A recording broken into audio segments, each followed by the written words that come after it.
এর আগেও কম বেশি আরজি কনকে নিয়ে কথা বলেছি, প্রোটেস্ট করেছি বলতে পারেন। একজন মেয়ে হয়ে মেয়ের পাশে দাঁড়িয়েছি, ভালো লাগা খারাপ লাগাগুলো তুলে ধরেছি, আগামী প্রজন্মের কথা ভেবে তুলে ধরেছি, নিজে একটা মেয়ে সেই জন্যই তুলে ধরেছি যে আমাদের সুরক্ষাটা কোথায়, আমরা কোথায় যাব। ঘর থেকে বাইরে সব জায়গায় আমরা নিরাপত্তাহীনতায় ভুগি আর কি। তো এই নিয়ে প্রোটেস্ট আমি অনেক আগে থেকেই মেয়েদের জন্য লড়ে এসেছি এবং লড়ে যাচ্ছিও। তো আজকে সত্যি কথা বলতে কি, সেদিনও বলেছি আজকেও বলছি যে আজকে যদি সত্যি আরজি করের বিচার সঠিক হতো আর বিচার সঠিকভাবে পাওয়া যেত, তাহলে হয়তো কসবা ঘটনাটা ঘটতো না। কসবায় যে ঘটনাটা ঘটেছে, প্রথমে ডক্টর, তারপরে হচ্ছে লয়ার, এবার ইঞ্জিনিয়ারিং স্টুডেন্ট, পরপর সাধারণ মহিলারা তো মানে কি বল বলিদান হচ্ছেই। সাধারণ ঘরের মেয়েরা, গরিব ঘরের মেয়েরা তো যেখানে সেখানেই পড়ে খাচ্ছে, সেটা কোনো বড় কথা না আজকাল।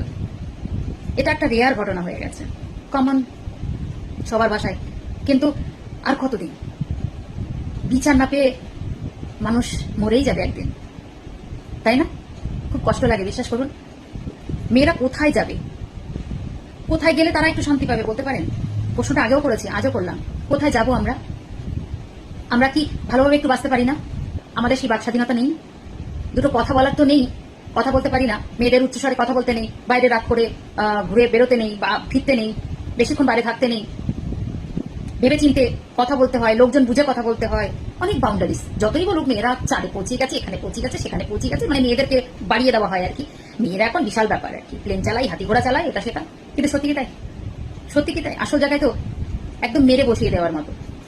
কি হচ্ছে যেখানে সেখানে এলোপাতারি বলে না, ঠিক তেমনি ভাবে ফেলে দেওয়া, মেরে দেওয়া। আর দুই একটা যখন কেস ঘটে যায় ছেলেদের বেলায়, তখন বেশ ঝড় ওঠে সোশ্যাল মিডিয়াতে। তখন কত রকমের রিল বানানো শুরু হয়ে যায়, সত্যি অবাক লাগে। আমার বলতে আসার একটাই কারণ, এটাও কি বিচার পাবে জানি না। ভাগ্যক্রমে ঈশ্বরের দয়ায়, তার মা বাবার আশীর্বাদে, মা বাবার ভগবানের প্রের জন্যে মেয়েটা বেঁচে গেছে। এবার ও যে বেঁচে গেছে, ওর বেঁচে যাওয়াটাও যে ওর জন্য কতটা দুঃখের, যন্ত্রণার, কষ্টের, সেটা সেই জানে। একটা মেয়ে হয়ে জানেন তো অনেকটা বুঝতে পারি যে তার আত্মসম্মানে বা তার সেলফ রেসপেক্টে যখন ঘা লাগে বা তার কতটা কষ্ট হয়। আর এই মেয়েটা তো গণধর্ষণ হয়েছে আর কি। সত্যি কথা বলতে প্রশ্নটা আপনাদের কাছে রেখে গেলাম, আমরা যাবো কোথায়?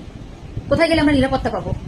কোথায় গেলে আমরা একটু খুলে নিঃশ্বাস নিতে পারবো, যেখানে ভয় থাকবে না?